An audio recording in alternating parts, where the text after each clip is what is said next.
Today we will discuss about the kidney. Our kidney is a part of excretory system.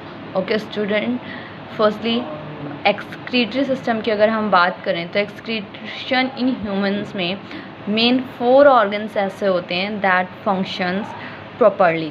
Means कहने का ये है कि 4 हमारे ऐसे मेन ऑर्गन्स होते हैं जो इसमें काम करते हैं. The first one that you R see the 2 kidneys, the second ureters, ये जो आपको येलो कलर की पाइपलाइन दिखाई दे रही हैं, and this the one urinary bladder, इसे हम क्या बोलते हैं, urinary bladder, that I have written here, bladder, and the urethra. Urethra this point is known as the urethra, यहाँ पर जहाँ से यूरिन एक्सक्रीट आउट होता है.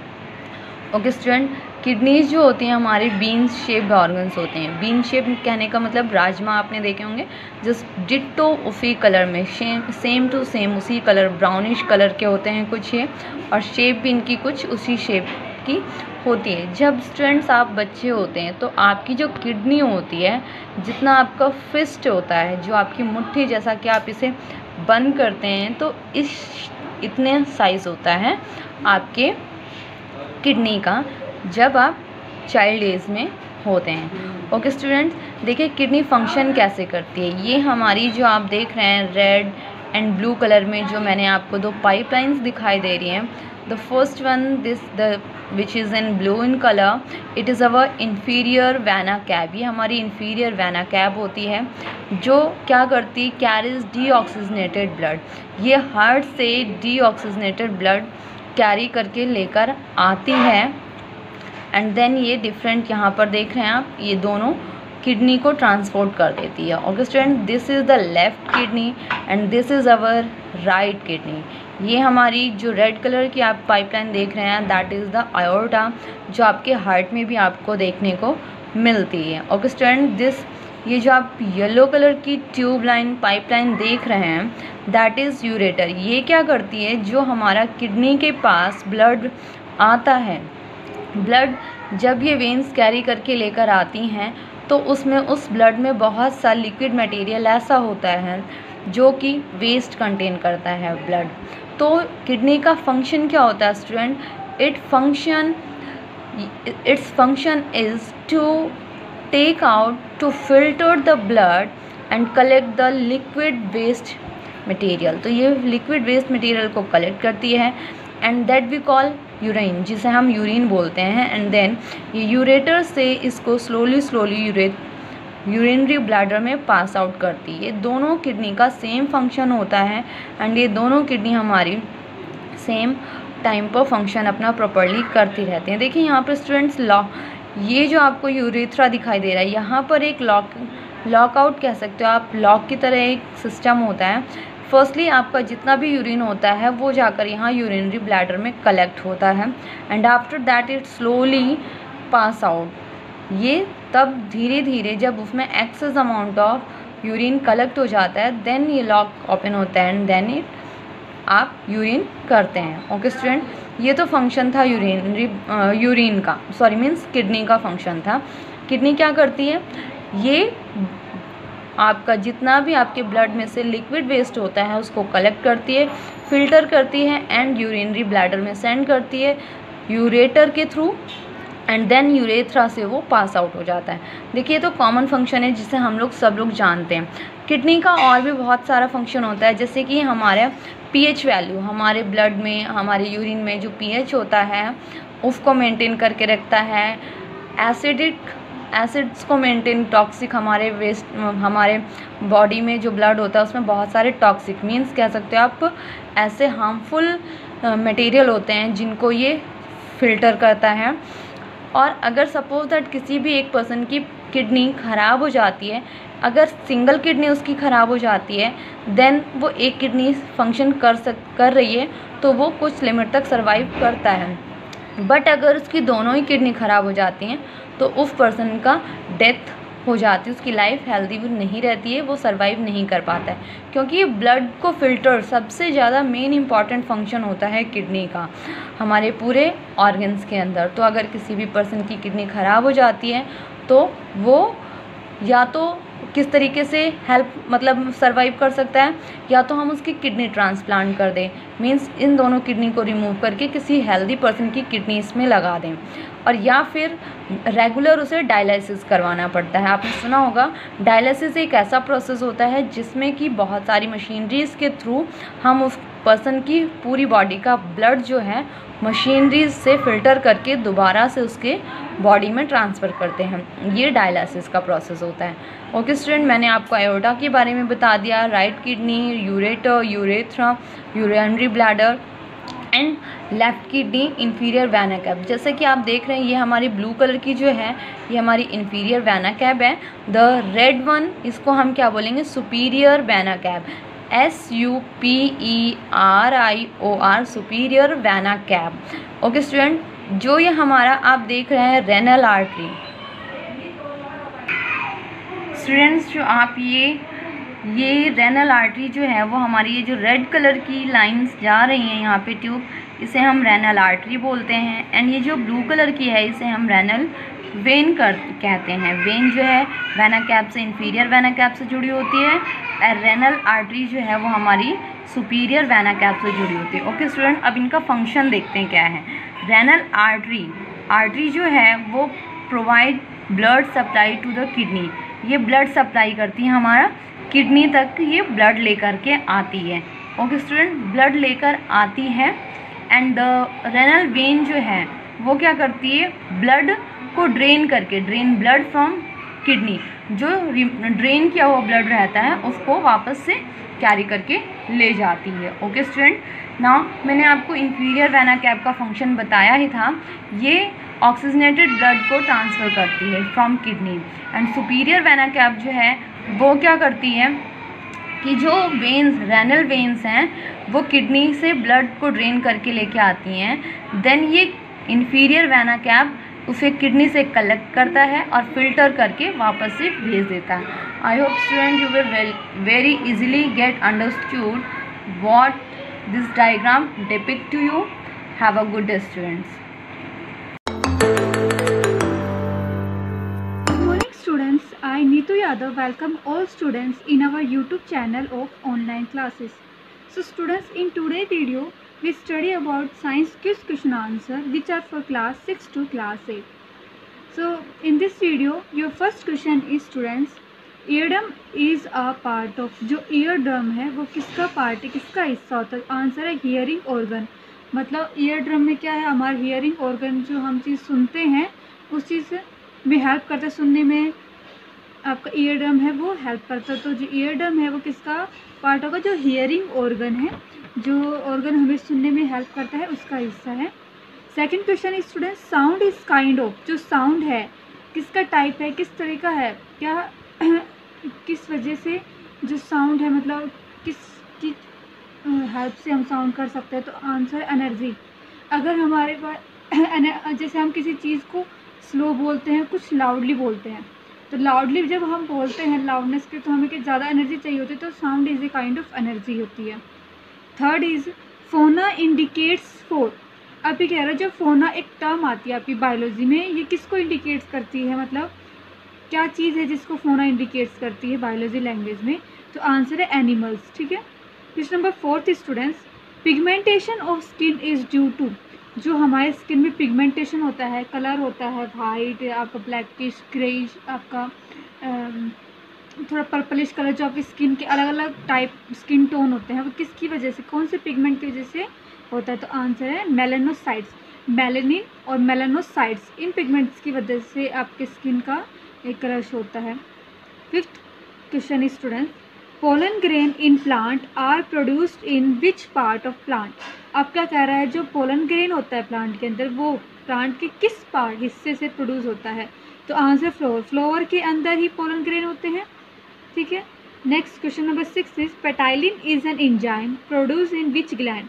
पेटाइलिन एक एंजाइम है जो कौन से ग्लैंड में सिक्रेट होता है, प्रोड्यूस बनता है? तो आंसर जो पेटाइलिन है वो सैलिवरी ग्लैंड में प्रोड्यूस होता है। ठीक है। Question number 7 is, movement of cell against concentration gradient is called. अब क्या कह रहा है, जो सेल की मूवमेंट होती है कंसंट्रेशन ग्रेडियंट के अगेंस्ट खिलाफ, उसे हम क्या कहते हैं? तो जैसे सेल मूव करते हैं कंसंट्रेशन के अगेंस्ट, तो हम उसे बोलेंगे एक्टिव ट्रांसपोर्ट। ठीक है। Question number 8 students, plants absorb dissolve nitrates from soil and convert them into.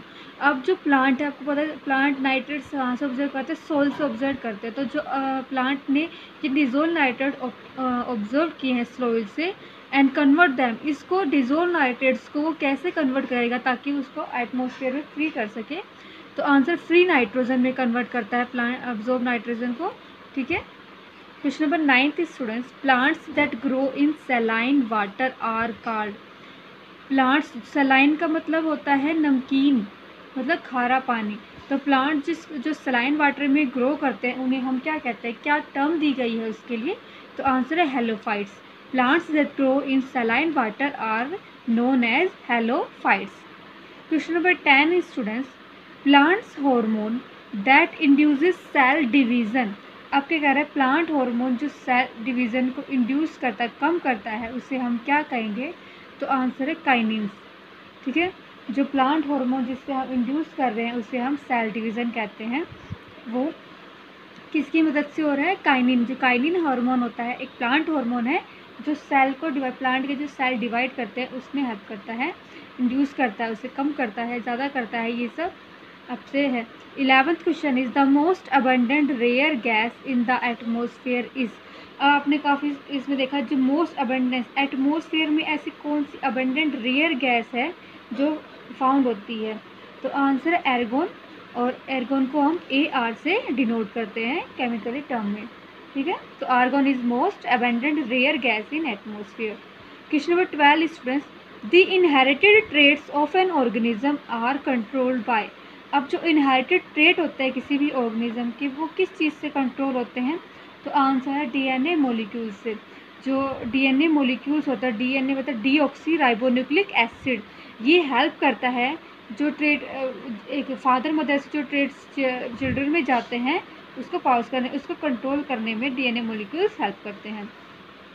Question number 13 students, the gas used in the manufacture of vanaspati from vegetable oil.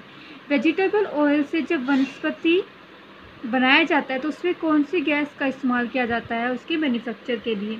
तो आंसर है hydrogen. जो hydrogen gas है उसका इस्तेमाल किया जाएगा manufacture of vanaspati from vegetable oil. Question number 14 students, the gas used for artificial ripening of green fruit is.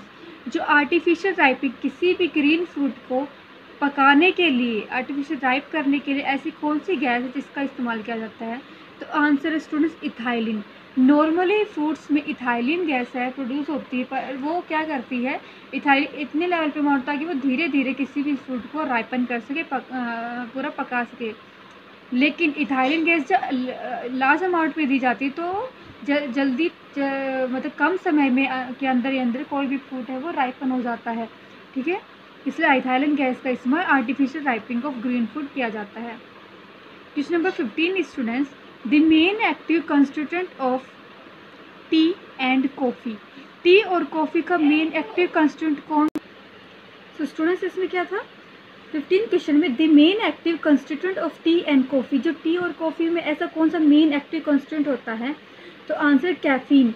जो caffeine की अमाउंट होती है टी और कॉफ़ी में वो ज़्यादा होती है, ये एक्टिव प्रेजेंट होता है, इसलिए टी और कॉफ़ी की अमाउंट हमें डेली बेसिस पे कम ड्रिंक करनी चाहिए। ठीक है। क्योंकि उसमें क्या होता है, कैफीन होता है जो एक तरह का ड्रग होता है। Question number 16 students, the metal that is usually extracted from sea water is. ऐसी कौन सी मेटल है जिसको यूजुअली सी वाटर, नमक के पानी से, खारे पानी से, समुद्र के पानी से एक्सट्रैक्ट निकाला जाता है? तो आंसर है मैग्नीशियम। मैग्नीशियम को Mg से डिनोट करते हैं। ठीक है। मैग्नीशियम मेटल है जिसका सी वाटर से एक्सट्रैक्टेड किया जाता है। That's it for today students, thank you for listening. Good morning students. So let's start our today's class. I am Anshu Yadav, your maths teacher. So today our topic is simple interest and compound interest for class 6 to 8. Firstly, what is simple interest? Simple interest is the money borrowed borrowed is called simple interest. That is अगर जो money हम उधार लेते हैं उसको हम क्या बोलते हैं, उसको हम बोलते हैं प्रिंसिपल। ठीक है, principal is what the money we borrowed from someone is called principal amount. ठीक है, the extra money paid is called the simple interest. देखो, एक होता है कि अगर हम किसी से उधार लेते हैं कुछ रुपए, उसको हम क्या बोलते हैं, प्रिंसिपल अमाउंट। ठीक है, अब उसने वो उधार दिया है कि बोलता है कि इसने रेट और टाइम पे देता है, उसके बाद जितने रेट और टाइम पे देता है उतना उस पर क्या वो होता जाता है, इंटरेस्ट। इंटरेस्ट मतलब क्या होता है, ब्याज। ठीक है, कि उसने कुछ अमाउंट दिया है, उसने इस दर पे दिया है कि रेट और टाइम उन्होंने गिवन है, तो इंटरेस्ट जो होता है वो क्या हो जाएगा, सिंपल इंटरेस्ट क्या हो जाएगा, द एक्स्ट्रा मनी पेड। मतलब इस प्रिंसिपल जो उसने उधार ली थी उसके अलावा भी उसको मनी देनी पड़ेगी जो इंटरेस्ट के उसमें होगी, उसको हम क्या बोलेंगे, SI। और जो टोटल अमाउंट होगा जो उसको वापस उस बंदे को देना होगा वो क्या होता है हमारे पास, अमाउंट। दैट इज प्रिंसिपल तो उसको देना ही, लेकिन जो इंटरेस्ट उस पर वो हो गया है वो भी उसे वापस करना है, तो उसमें क्या हो जाएगा, दोनों को प्लस कर देंगे। So principal amount is what the money we borrowed from someone. Extra money paid जो होता है वो क्या होता है, simple interest after giving such conditions that rate is equals to something % and time is equals to some days या some years something कुछ। और रेट हमेशा परसेंटेज में होता है और टाइम हमेशा ईयर्स में होता है। ठीक है, सो SI का फॉर्मूला क्या होता है, सिंपल इंटरेस्ट का P into R into T upon में 100। और एक होता है कंपाउंड इंटरेस्ट। कंपाउंड इंटरेस्ट क्या होता है कि अगर जैसे इन्होंने क्या बोला है कि अगर कंपाउंड इंटरेस्ट क्या होता है कि टाइम दे दिया इन्होंने 1 ईयर, अब 1 ईयर के बाद जो सिंपल इंटरेस्ट लग गया है उसके बाद भी अगर वो वापस नहीं कर रहे तो कंपाउंड इंटरेस्ट वो होता है कि वापस और ज्यादा उस पर क्या वो होता रहता है, इंटरेस्ट कलेक्ट होता रहता है। ठीक है, सो नाउ क्वेश्चंस करते हैं इस पे। Find simple interest on ₹2000 at 5% per annum for 3 years। अब हमें सिंपल इंटरेस्ट निकालना on rupees this, so this will be the principal amount. ठीक है, ये क्या है हमारे पास, प्रिंसिपल अमाउंट। एंड 5% वाले जो होती हैं वैल्यूज वो हमेशा क्या होती है, रेट। पर एनम मतलब कि हर साल, एनम मतलब होता है एनुअल जो होता है। फॉर 3 years, 3 years के लिए उसने क्या दिया है, 2000 रुपीज दिया। अब हमें सिंपल इंटरेस्ट बताना, मतलब कि उसको एक्स्ट्रा मनी कितना पेड करना पड़ेगा वो। अब सिंपल इंटरेस्ट का फॉर्मूला क्या था, P into R into T। So 2000 multiply with R is equal to 5 multiply with 3 time, because in years, अगर मंथ में गिवन हो तो हम उसको ईयर में चेंज करेंगे, because we standard unit we are taken years. ठीक है, एंड अपॉन में 100 है। अब यहाँ पे 2 0 से 2 0 कैंसिल आउट। अब बाकी कुछ कैलकुलेट करने के लिए नहीं है, तो यहाँ पे सिंपली क्या हो जाएगा, 5 3 जा 15 एंड 15 2 जा 30, 300। और SI क्या होता है, हमेशा रुपीज में होता है, तो 300 रुपीज क्या है, उसको एक्स्ट्रा अमाउंट पेड करना पड़ेगा। ठीक है, और उन्होंने अमाउंट भी पूछा। अब अमाउंट क्या होता है हमारे पास, अमाउंट होता है जो प्रिंसिपल है वो तो उसको वापस देना ही है, लेकिन इंटरेस्ट भी जो उस पर इतने साल में ब्याज जो चढ़ गया है वो भी उसे वापस करना है। So that means 2000 plus 300 amount क्या है, उसको वापस देना है आफ्टर 3 years। ठीक है, now next is calculate the SI on rupees this. तो this will be the principal amount at 10% interest, sorry 10% per annum. Rate given है हमारे पास फॉर 9 months। अब यहाँ पे मंथ्स गिवन है और हमें पता है टाइम की SI सॉरी स्टैंडर्ड यूनिट हम लेके चल रहे हैं ईयर्स। ठीक है, सो हम 9 months को लिख सकते हैं ईयर्स में। How come, 9 upon 12 years, because we know that in a year there are 12 months। So 9 month में अगर हमें कैलकुलेट करना है तो 9 अपॉन 12 years हो जाएगी। ठीक है, पूरा एक साल तो होगा नहीं। अब यहाँ पे अब हमें सिंपल इंटरेस्ट कैलकुलेट करना है। Simple interest is equal to 6400 multiply with 10 multiply with 9, और नीचे भी कितनी है वैल्यू 12 है, तो इस 12 को भी यहाँ लिखेंगे और यहाँ पे इसके साथ साथ मल्टीप्लाई था 100, because this will be the in the formula. ठीक है, सो 2 0 से 2 0 कैंसिल आउट। अब यहाँ पे देखो 12 है, 12 अब 2 6 जा होता है 12 एंड 2 5 जा कितना होता है 10, कैंसिल आउट हो गया। अब हमें दिख रहा है 6 डिवाइड हो जाएगा यहाँ पे।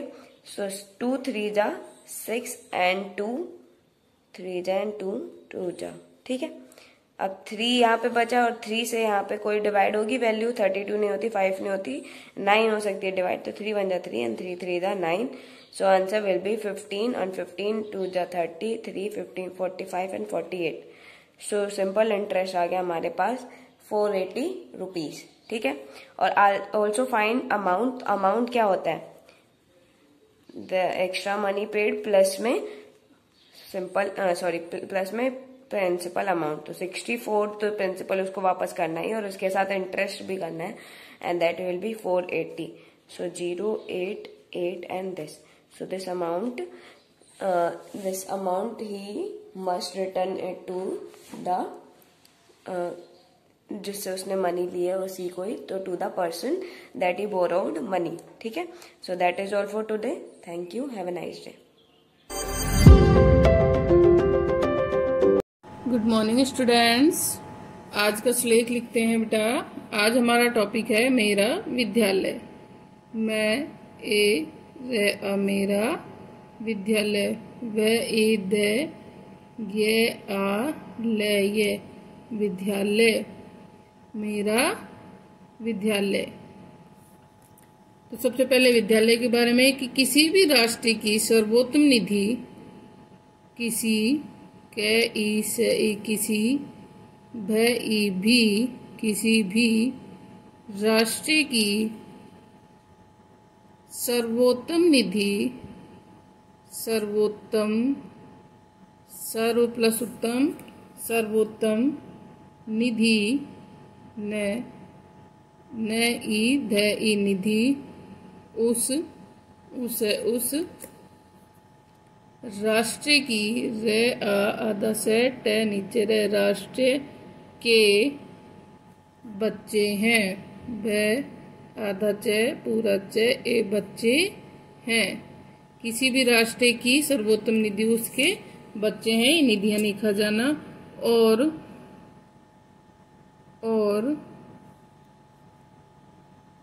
बच्चों की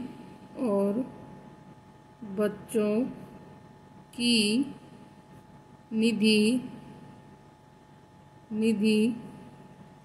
विद्यालय, व ईदे आलय विद्यालय में है, और बच्चों की निधि विद्यालय में है। जहाँ बच्चा पढ़ लिख कर जहाँ बच्चा पढ़ लिख कर सुसंस्कृत, सु आदत से पूरा से फिर आदत से कह रहे सुसंस्कृत और सभ्य नागरिक से आधा भय ये सभ्य नागरिक नागरिक बनता है, बेनेता बनता है। और देश के की प्रगति में अपना सहयोग से है, ये हो गए सहयोग देता है। अब विद्यालय के बारे में, मेरे विद्यालय का नाम, मैं ए मेरे विद्यालय, व ई दयालय ये विद्यालय के का नाम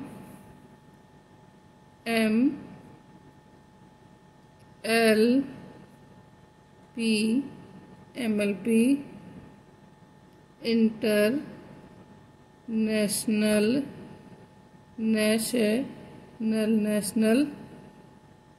स्कूल है।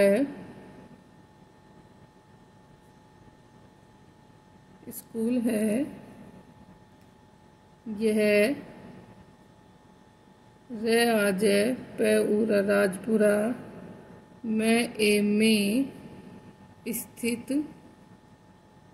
स्थित है। मेरा विद्यालय, मेरा ये आलय विद्यालय 3 मंजिला है, 3 मंजिला है। हमारे विद्यालय में, हमारे विद्यालय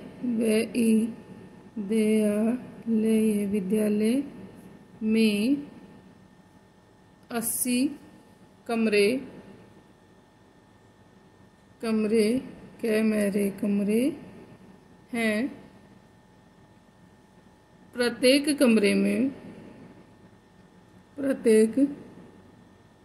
कमरे में हवादार है, दार खिड़कियाँ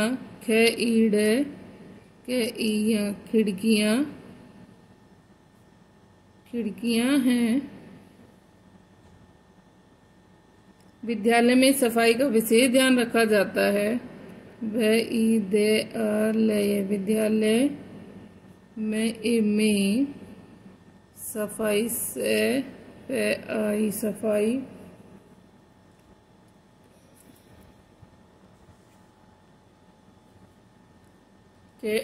का विशेष विशेष ध्यान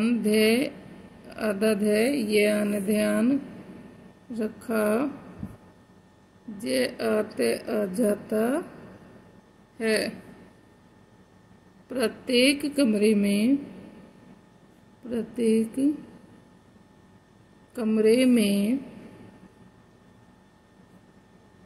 एक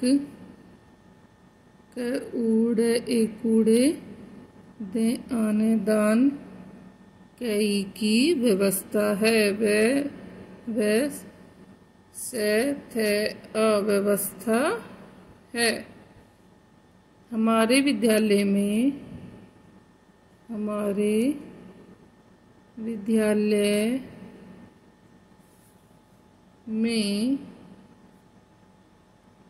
3000 छात्राएं हैं या पढ़ते हैं। विद्यालय के चारों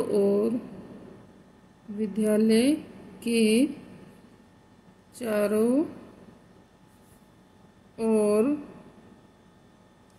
वृक्ष लगे हुए हैं।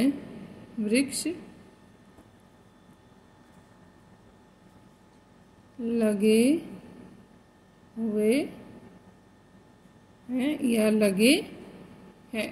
तो आपको भी एक पेज राइटिंग का लिखना है मेरा विद्यालय पे। अगर आप अपनी तरफ से इसमें कुछ लिखना चाहते हो तो लिख सकते हो। Thank you. Good morning student, welcome to online classes. Today I am going to tell you in the spoken class from 6 to 8 class. The topic is yoga. So student, हम इस टॉपिक में आज आपको योगा के बारे में बताएंगे। तो पहले देखिए हम इसके बारे में कुछ बातें जान लेते हैं। Let us know some few things about that. Yoga is an ancient art which was originated in India around 6000 years ago. ये माना जाता है कि योगा जो है भारतीय संस्कृति की सबसे पुरानी जो है एक आर्ट है, कला है, जिसको कि जो है कम से कम 6000 साल पहले जो है इस चीज़ का आविष्कार किया, यानी कि इस चीज़ को बनाया गया था। ये चीज़ें योगा जो है ये चीज़ हमें देखने को मिली थी। Yoga is the most favorable method to connect to the nature by balancing the mind body connection. तो योगा जो है ये सबसे मशहूर मेथड है जो है कि नेचर यानी कि जो कि आपका प्रकृति और आपके दिमाग का जो संतुलन है उसकी कनेक्शन को जो है कनेक्ट करता है। It is type of exercise which helps in learning physical and mental disciplines. तो इसमें क्या है कि योगा ये एक ऐसी एक्सरसाइज है जो आपको जो है फिजिकली लर्निंग, जो कि आपको याद करने के लिए लर्निंग, यानी कि आपको लर्निंग करने में जो फिजिकली और मेंटली, यानी कि दिमाग से और शारीरिक और दिमाग दोनों ही रूप से जो है ये आपको हेल्प कर सकता है थ्रू रेगुलर प्रैक्टिस।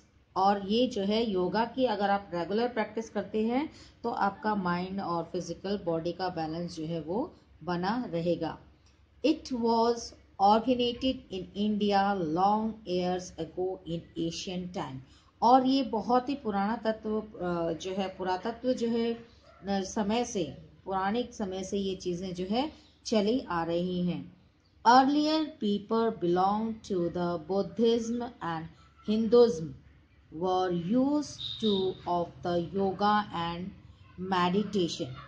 और जो पुराने जो लोग थे, जो हिंदू यानी कि जो एक तो बुद्धिज्म थे और जो हिंदुइज्म थे, तो वो जो पर्सन्स जो है वो इस योगा को अपनी मेडिटेशन यानी कि जो है इसे अपनी मेडिटेशन में यूज किया करते थे।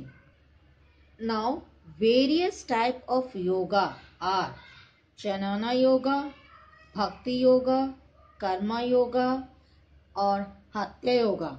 तो ये जो है योगा के कुछ नाम हैं जो अलग अलग तरह के योगा जो है पुराने समय से जो है इस चीज को हम मानते आ रहे हैं। इंटरनेशनल डे ऑफ योगा और world yoga day has been declare. International day of yoga यानी कि अब योगा को जो है एक इंटरनेशनल डे के रूप में भी माना गया है और इसको वर्ल्ड योगा डे के रूप में भी हम जानते हैं। लेकिन कब डिक्लेयर किया गया है? ये डिक्लेयर किया गया है by the United Nations general assembly. इन्होंने ये जो है इसको जनरेट किया है टू गेट सेलिब्रेटेड ऑन 21 जून। और ये 21 जून को जो है हम वर्ल्ड योगा डे या फिर इंटरनेशनल डे ऑफ योगा के रूप में हम मना रहे हैं। It enhance the inner and outer body and mind strength by connecting both to the nature।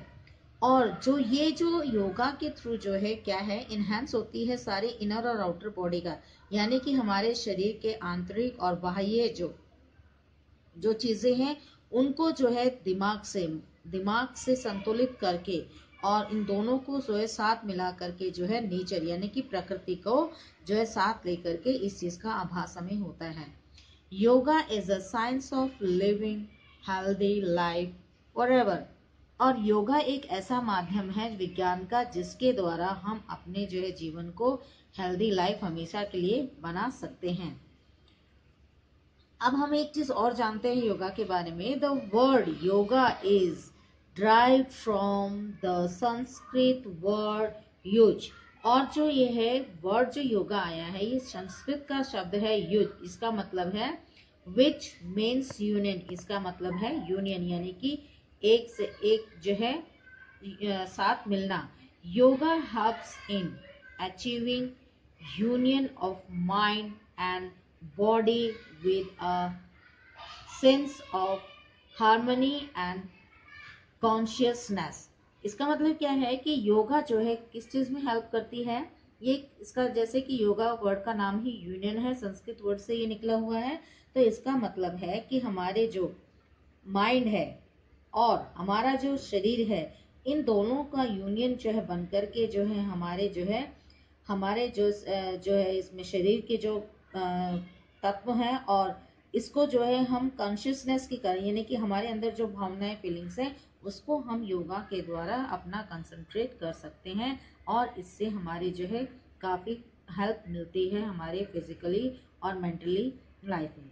So student, ये जो मैंने आपको योगा के लिए बताया गया है इसके लिए हम जितना कहें उतना कम है। ये तो मैंने आपको सिर्फ एक इंट्रोडक्शन इसमें बताया है and we will just know more about it in the next video.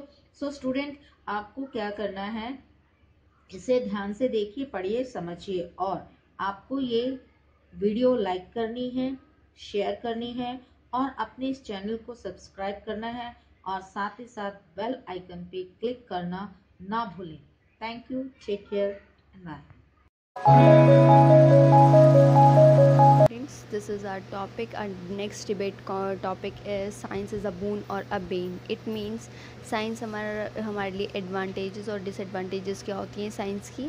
So we are going to start with the first of all advantages. What is the advantage of a science?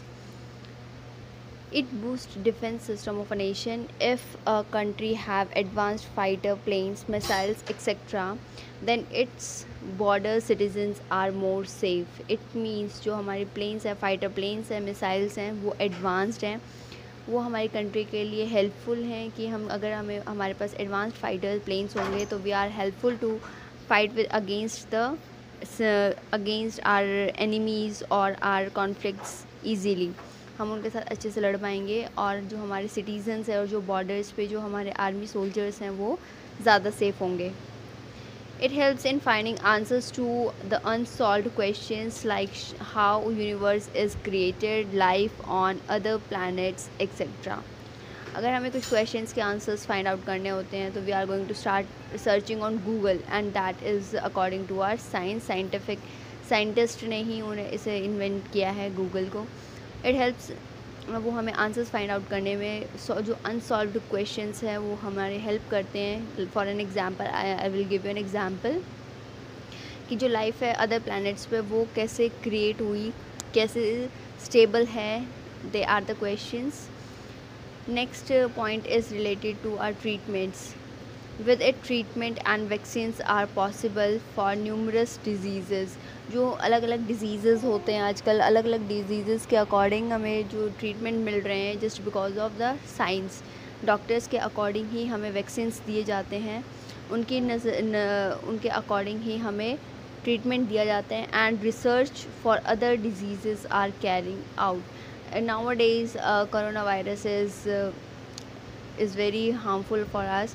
तो उसकी vaccines को भी find out करने में science यानी कि doctors find out करने में लगे हुए हैं. तो उसका भी ट्रीटमेंट अभी स्टार्ट होना है. This is just because of science only. ये हमारे पॉसिबल किसके लिए हुआ है? Just because of science. It helps in reducing crime as well as helps in find out the culprit. और इसने हमें हेल्प किया है क्रिमिनल्स को रिड्यूस करने में, क्राइम को रिड्यूस करने में. How they are going to help us in reducing crime? By for an example CCTV cameras are helpful for us to find out the criminals in anywhere. We can put the CCTV cameras anywhere at our home, hospitals, our malls, etc. So it will help us. And most important thing is alcohol detector at traffic police के लिए alcohol detector बहुत important है to find out the everywhere return. हर जगह लिखा हुआ होता है कि safe drive, don't drink and drive. तो डोंट ड्रिंक के अगर किसी ने ड्रिंक कर भी रखी है तो we will find out by the alcohol detector. This will help us and of course the police. It increases the food production में बहुत ज़्यादा इंक्रीज़ हुआ है. How? Hence helps in fighting poverty को हेल्प किया है इन्होंने. Increases income of farmers many times. Fertilizers, organic seeds वगैरह को इन्होंने और ज़्यादा से ज़्यादा हार्वेस्टिंग मशीन्स डेवलप हुई हैं, अपग्रेडेड हुए हैं टेक्नोलॉजी. इसकी वजह से फूड प्रोडक्शन वगैरह जो भी है उनके लिए हेल्प मिली है. फार्मर्स को उनकी इनकम जो है वो मैनी टाइम्स इंक्रीज़ हो चुकी है. जो उन्हें हर चीज़ काम घर हाथ से करना पड़ता था, now everything machines are available. It helps in better communication के लिए बहुत ज़्यादा हेल्प की है. Like use of mobile phones, internet सबसे ज़्यादा इम्पॉर्टेंट है. मोबाइल फ़ोन्स एंड इंटरनेट और मोबाइल फ़ोन से हम कनेक्ट हो सकते हैं अपनी फैमिली मेम्बर्स से जो हमसे ज़्यादा बहुत दूर रहते हैं.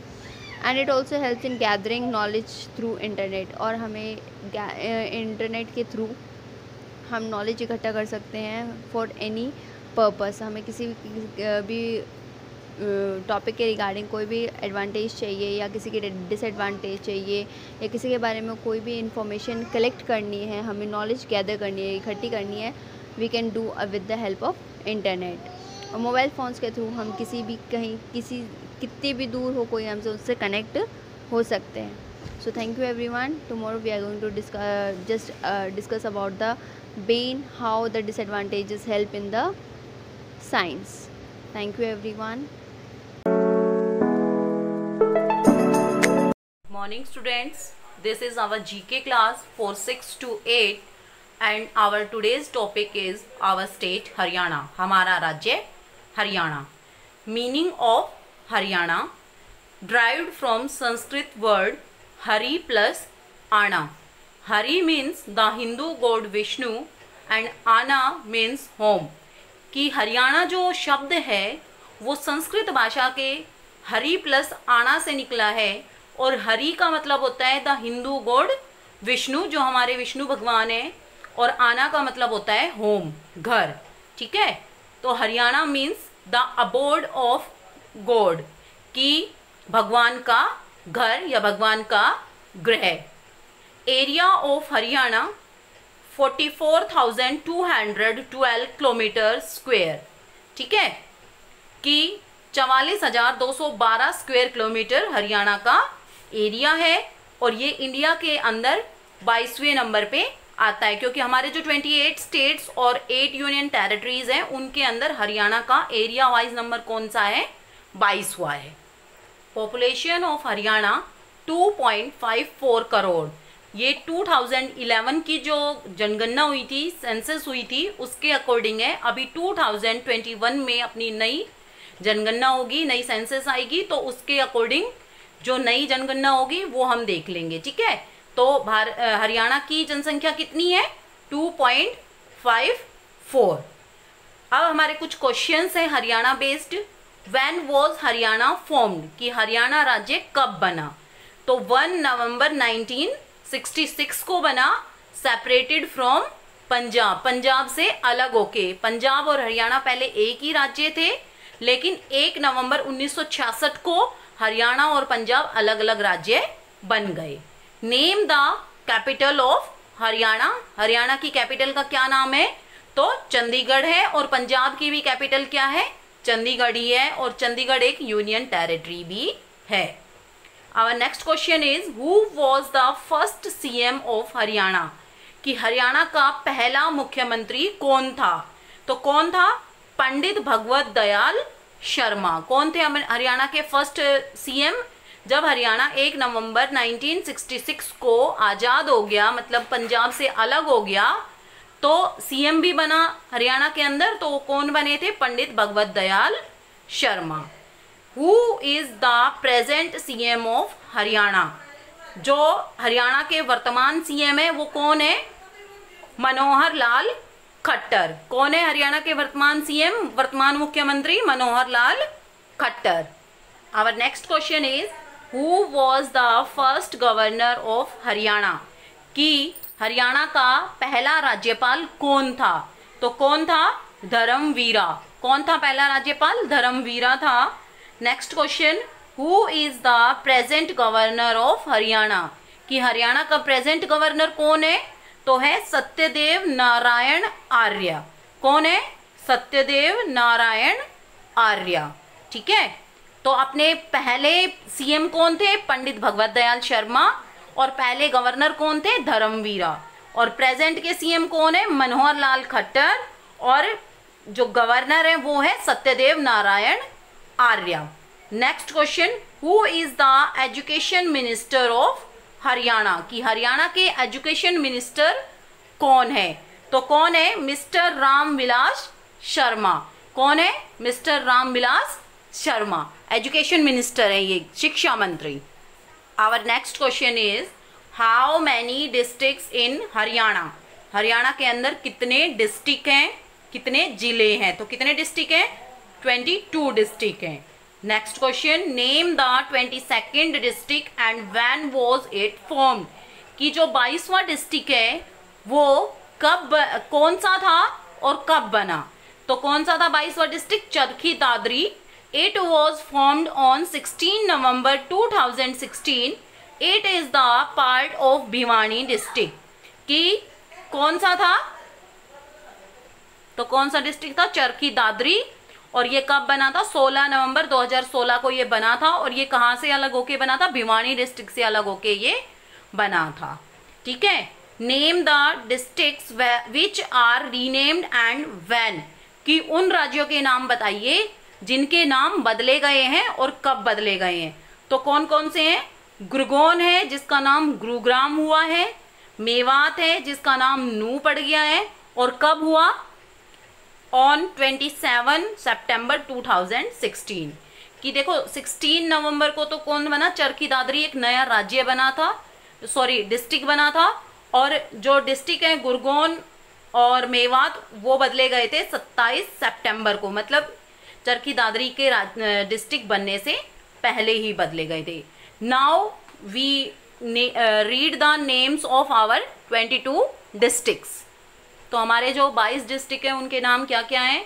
अंबाला, भिवानी, चरखी दादरी, फरीदाबाद, फतेहाबाद, गुरुग्राम, हिसार, झज्जर, जिंद, कैथल, करनाल, कुरुक्षेत्र, नारनौल, नूह, पंचकुला, पानीपत, रेवाड़ी, रोहतक, सिरसा, सोनीपत, यमुनानगर एंड पलवल। तो ये अपने 22 जो डिस्ट्रिक्ट हैं हरियाणा के वो हैं। और बाकी के बचे हुए क्वेश्चंस हम जो रिमेनिंग क्वेश्चंस हैं वो हम नेक्स्ट क्लास में करेंगे। और जो हरियाणा का मैप है जिसके अंदर हम अपनी 22 डिस्ट्रिक्ट्स को फिल करेंगे वो भी हम नेक्स्ट क्लास में करेंगे। I hope students you understand this questions very well and right this questions in your GK notebook. Okay, thank you.